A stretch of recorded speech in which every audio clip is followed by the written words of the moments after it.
اچھا، محرم میں مرثیے سننا اور غم منانا اور رونا، سینہ پیٹنا، نبی صلی اللہ علیہ وسلم نے تو گریبان چاک کرنے والوں پہ لعنت کی ہے۔ بخاری مسلم کی روایتیں موجود ہیں، لیس منا من شق الجیوب، جو گریبان پھاڑتا ہے وہ ہم میں سے نہیں ہے۔ تو یہ سینہ پیٹنا، نوحہ کرنا، نیاحہ پر تو بخاری مسلم کی صحیح احادیث موجود ہیں نوحہ پر کہ یہ حرام ہے، ناجائز ہے، اس لیے ہم اس کو جائز نہیں سمجھتے۔ ہم یہ کہتے ہیں کہ سیدنا حسین ابن علی رضی اللہ تعالیٰ عنہ کی تعلیمات کو فالو کریں آپ۔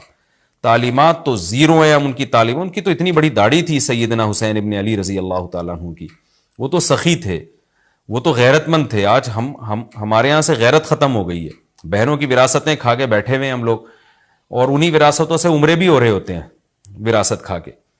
تو گھر میں گھر والوں کو ٹائم نہیں دیتے، غربا مساکین کا خیال نہیں ہے، نماز تکبیر اولیٰ کی پابندی نہیں ہے، ان چیزوں کو فوکس کریں۔ حضرت حسین رضی اللہ تعالیٰ عنہ نے تو کربلا کے میدان میں بھی نماز نہیں چھوڑی، اور آج خواتین شاپنگ کرتی ہیں، نمازیں چھوڑ دیتی ہیں، کسی شادی میں جانا ہے بس میں بیٹھے ہوئے نمازیں چھوڑ دیتے ہیں۔ تو اللہ کا واسطہ تعلیمات کو فالو کریں اہل بیت کی، تعلیمات کو فالو کیے بغیر ہمیں کچھ بھی حاصل نہیں ہوگا۔ تو وہ کسی شاعر نے بڑی پیاری بات کہی ہے نا، شرط ایماں مصطفیٰ سے والہانہ پیار ہے، پیار لیکن پیروی ہے، پیروی دشوار ہے۔ مصطفیٰ صلی اللہ علیہ وسلم سے ایمان کی شرط ہے کہ آپ کو نبی سے بے پناہ محبت ہو، لیکن محبت کی دلیل کیا ہے کہ آپ فالو کتنا کرتے ہیں۔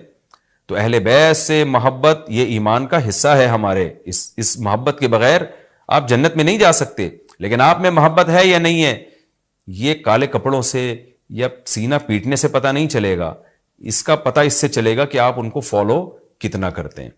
محرم میں حلیم بھی بناتے ہیں لوگ، تو بے اصل چیز ہے، بدعت ہے، کوئی ثواب سمجھ کے کریں گے بدعت ہے۔ بعض لوگ کہتے ہیں ہم ثواب سمجھ کے نہیں کر رہے، ویسے ہی سب بنا رہے ہیں تو ہم بھی بنا رہے ہیں، تو بدعت کی تائید تو ہو رہی ہے نا۔ آپ پورا سال پڑا ہے حلیم کھانے کے لیے، آپ کو کیا مصیبت ہے کہ آپ محرم ہی میں دیگ پکائیں؟ پورے سال کیوں نہیں پکا رہے تھے آپ؟ تو جب ایک رسم معاشرے میں غلط رسم پھیل جاتی ہے تو اس کا بائیکاٹ کرنا چاہیے، تو آپ نہ بنائیں، کسی اور مہینے میں بنا لیں آپ۔ تو پوری رات دیگیں چل رہی ہوتی ہیں، مذہب کے نام پہ تو یہ کام نہ کیا جائے نا۔ اور جو لوگ کہتے ہیں مذہب کے نام پہ نہیں کر رہے، ہم تو ویسے انٹرٹینمنٹ کر رہے ہیں، تو یار کسی اور دن کر لو بھائی، تم پورا سال پڑا ہوا ہے نا، ہم نے کب کہا ہے کہ آپ دیگیں نہ پکائیں؟ آپ پکائیں، پوری رات گھوٹے لگائیں اس میں، کسی اور دن کر لیں آپ۔ تو اس لیے اسلام کو بچائیں خرافات سے، اسلام کو ہمارے ذمے ہے کہ ہم اسلام کو اسلام وہی ہے جو نبی لے کر آئے، الیوم اکملت لکم دینکم واتممت علیکم نعمتی ورضیت لکم الاسلام دینا۔ اللہ کہتے ہیں آج کے دن میں نے دین مکمل کر دیا۔ جب یہ آیتیں نبی پہ نازل ہو گئیں تو اس میں حلیم نہیں تھا، محرم کا حلیم، تو دین مکمل ہو چکا، اس کو رہنے دیں آپ۔ اور پھر وہی ہے کہ جب آپ روزہ رکھیں گے تو حلیم کھائیں گے کس وقت؟ رات کو آپ کھائیں گے تو رات کو تو ویسے ہی کم کھانا چاہیے، سونے کے لیے اللہ نے رات بنائی ہے، کھانے پینے کے لیے تھوڑی بنائی ہے رات۔ دن میں آپ نے روزہ رکھنا ہے، تو وہ یہ روزے سے بھی میچ نہیں کر رہا ہے یہ جو حلیم ہے نا، اس لیے اس سے اجتناب کریں، ایوائڈ کریں۔ جو گلی کے لوڑے لپاڑے بنا رہے ہوتے ہیں ان کو محبت سے سمجھا دیں، یار اگلے دن بنا لو، باز آ جائے ٹھیک ہے، نہیں تو پھر نکل لیں آپ پتلی گلی سے، الجھے نہیں لوگوں سے۔ تو یہ محرم کے حوالے سے کچھ باتیں تھیں بھائی۔ نبیل بھائی کوئی بات رہ تو نہیں گئی ہے آپ کے ذہن میں ہو تو بتا دیں، تاکہ یہ تو لوگوں نے جو سوال پوچھے تھے اس کے جواب تو میں نے دے دیا، آپ کے ذہن میں بھی کوئی سوال ہو تاکہ یہ ٹاپک کمپلیٹ ہو جائے۔ محرم میں جھاڑو لگانا جائز ہے؟ جھاڑو سے کیا ہوتا ہے؟ یہ کہہ رہے ہیں وہ لوگ کہتے ہیں محرم میں جھاڑو نہیں لگانی چاہیے۔ اچھا جی، اب میں آتا ہوں جی، محرم میں دسترخوان وسیع کرنا کیسا ہے؟ اس بارے میں ایک روایت ہے کہ عاشورہ کے دن جو اپنے اہل و عیال پر دسترخوان وسیع کرے گا، ان کو کھلائے گا، تو اللہ اس کے رزق میں برکت دیں گے۔ یہ روایت سند کے لحاظ سے کمزور ہے۔ بعض علماء کی رائے یہ ہے کہ اگرچہ کمزور روایت ہے مگر فضائل میں چلتی ہے، تو کوئی اچھی نیت سے دسترخوان وسیع کر دے، وسیع کر رہا ہے نا، کوئی یتیم کے منہ سے نوالا تو نہیں چھین رہا نا، کھلا ہی رہا ہے، تو اگر کوئی گھر والوں پہ اس دن اچھا کھلا دے گا تو اس میں کیا حرج ہے؟ بعض علماء کی یہ رائے ہے، وہ بھی اصحاب علم ہے۔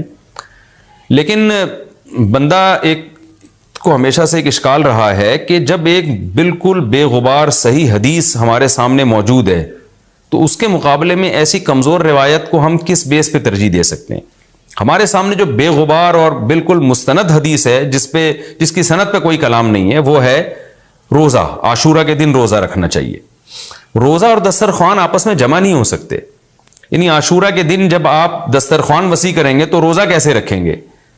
تو بعض لوگوں نے یہ تعویل کی ہے کہ افطاری میں کر لیں آپ، تو افطاری میں تو 10 تاریخ نہیں رہے گی نا، 11 شروع ہو جائے گی، وہ تو 11 محرم ہو جائے گی۔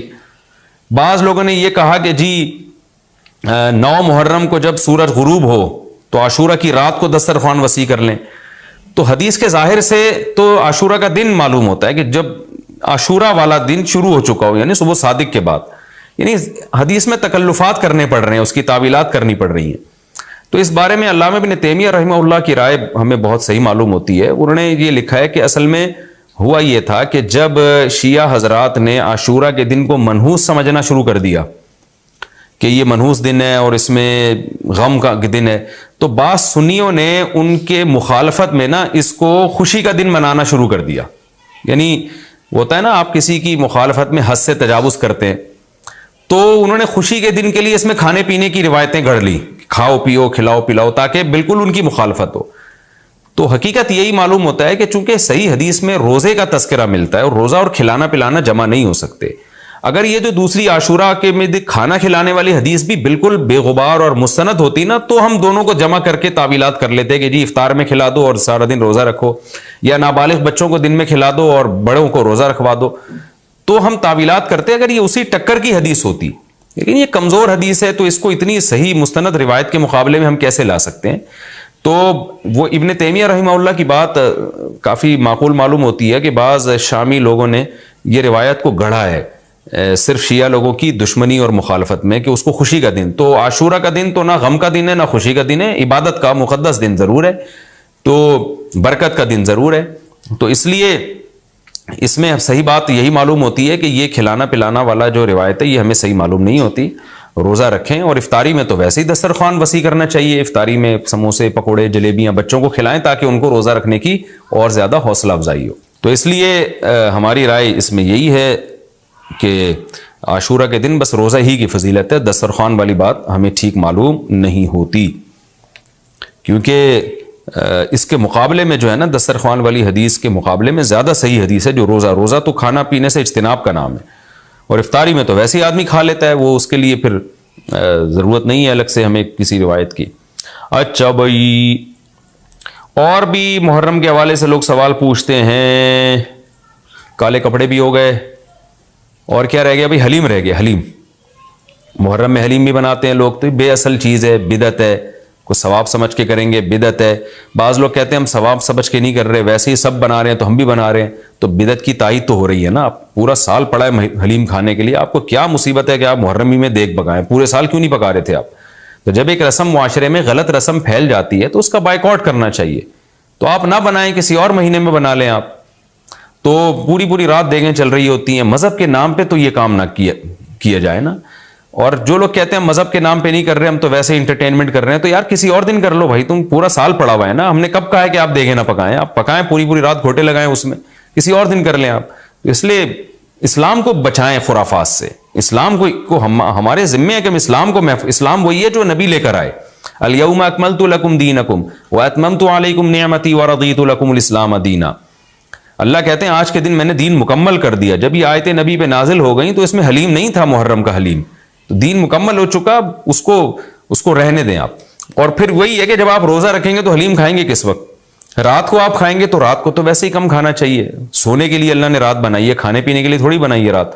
دن میں آپ نے روزہ رکھنا ہے، تو وہ یہ روزے سے بھی میچ نہیں کر رہا ہے یہ جو حلیم ہے نا. اس لیے اس سے اجتناب کریں، ایوائڈ کریں. جو گلی کے لوڑے لپاڑے بنا رہے ہوتے ہیں ان کو محبت سے سمجھا دیں، یار اگلے دن بنا لو. باز آ جائے ٹھیک ہے، نہیں تو پھر نکل لیں آپ پتلی گلی سے، الجھے نہیں لوگوں سے. تو یہ محرم کے حوالے سے کچھ باتیں تھیں. بھائی نبیل بھائی کوئی بات رہ تو نہیں گئی ہے آپ کے ذہن میں ہو تو بتا دیں، تاکہ یہ تو لوگوں نے جو سوال پوچھے تھے اس کے جواب تو میں نے دے دیا. آپ کے ذہن میں بھی کوئی سوال ہو تاکہ یہ ٹاپک کمپلیٹ ہو جائے. محرم میں جھاڑو لگانا جائز ہے؟ جھاڑو سے کیا ہوتا ہے؟ یہ کہہ رہے ہیں وہ لوگ کہتے ہیں محرم میں جھاڑو نہیں لگانی چاہیے. اچھا، محرم میں مرثیے سننا اور غم منانا اور رونا، سینہ پیٹنا، نبی صلی اللہ علیہ وسلم نے تو گریبان چاک کرنے والوں پہ لعنت کی ہے. بخاری مسلم کی روایتیں موجود ہیں. لیس منا من شق الجیوب، جو گریبان پھاڑتا ہے وہ ہم میں سے نہیں ہے.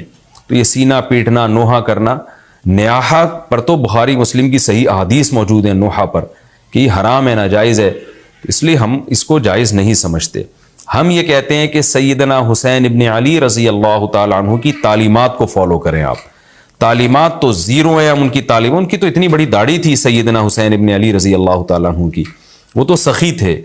وہ تو غیرت مند تھے. آج ہمارے یہاں سے غیرت ختم ہو گئی ہے. بہنوں کی وراثتیں کھا کے بیٹھے ہوئے ہیں ہم لوگ, اور انہی وراثتوں سے عمرے بھی ہو رہے ہوتے ہیں وراثت کھا کے. تو گھر میں گھر والوں کو ٹائم نہیں دیتے, غربا مساکین کا خیال نہیں ہے, نماز تکبیر اولیٰ کی پابندی نہیں ہے. ان چیزوں کو فوکس کریں. حضرت حسین رضی اللہ تعالیٰ عنہ نے تو کربلا کے میدان میں بھی نماز نہیں چھوڑی, اور آج خواتین شاپنگ کرتی ہیں نمازیں چھوڑ دیتی ہیں, کسی شادی میں جانا ہے بس میں بیٹھے ہوئے نمازیں چھوڑ دیتے ہیں. تو اللہ کا واسطہ تعلیمات کو فالو کریں اہل بیت کی. تعلیمات کو فالو کیے بغیر ہمیں کچھ بھی حاصل نہیں ہوگا. تو وہ کسی شاعر نے بڑی پیاری بات کہی ہے نا, شرط ایمان مصطفیٰ سے والہانہ پیار ہے, پیار لیکن پیروی ہے, پیروی دشوار ہے. مصطفیٰ صلی اللہ علیہ وسلم سے ایمان کی شرط ہے کہ آپ کو نبی سے بے پناہ محبت ہو, لیکن محبت کی دلیل کیا ہے کہ آپ فالو کتنا کرتے ہیں. تو اہل بیت سے محبت یہ ایمان کا حصہ ہے ہمارے. اس محبت کے بغیر آپ جنت میں نہیں جا سکتے. لیکن آپ میں محبت ہے یا نہیں ہے, یہ کالے کپڑوں سے یا سینہ پیٹنے سے پتہ نہیں چلے گا. اس کا پتہ اس سے چلے گا کہ آپ ان کو فالو کتنا کرتے ہیں.